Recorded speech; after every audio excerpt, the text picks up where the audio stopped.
Halo semua, kali ini kita akan bahas salah satu dewa terpenting dalam mitologi Mesir kuno, yaitu Amun. Amun awalnya bukan dewa besar. Ia hanyalah dewa lokal kota Thebes di Mesir Hulu. Namanya berarti yang tersembunyi, karena dianggap hadir di mana saja, meskipun tidak bisa dilihat. Tapi seiring waktu, terutama setelah Thebes jadi pusat politik, posisi Amun berubah drastis. Ketika bangsa Hyksos berhasil diusir dari Mesir pada abad ke-16 SM, kemenangan itu dikaitkan dengan restu Amun. Para Firaun yang berkuasa dari Thebes menjadikan Amun sebagai dewa utama mereka. Dari sinilah lahir sebutan Raja para Dewa. Lalu Amun digabungkan dengan Dewa Matahari Ra sehingga terbentuk sosok Amun-Ra.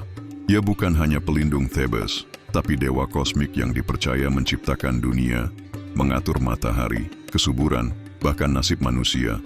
Kuil pemujaannya berkembang luar biasa.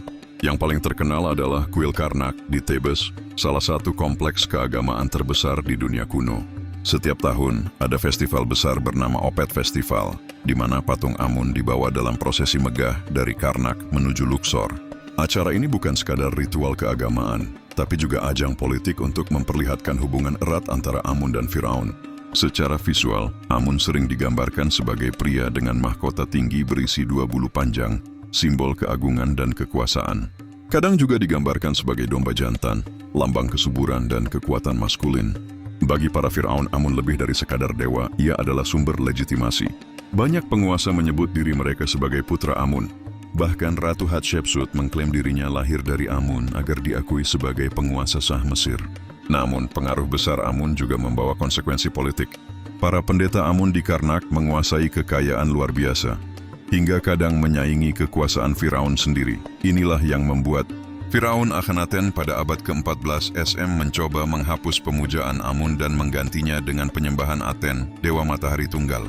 Tapi setelah Akhenaten wafat, pemujaan Amun kembali berjaya, bahkan lebih kuat dari sebelumnya. Singkatnya, kisah Amun adalah perjalanan dari dewa kecil yang tersembunyi menjadi penguasa tertinggi dalam mitologi Mesir. Ia bukan hanya simbol spiritual, tapi juga simbol politik, kekuasaan, dan identitas bangsa Mesir kuno. Jadi, ketika kita bicara Mesir kuno, kita bukan hanya bicara piramida atau Firaun, tapi juga dewa seperti Amun yang ikut membentuk sejarah panjang peradaban ini.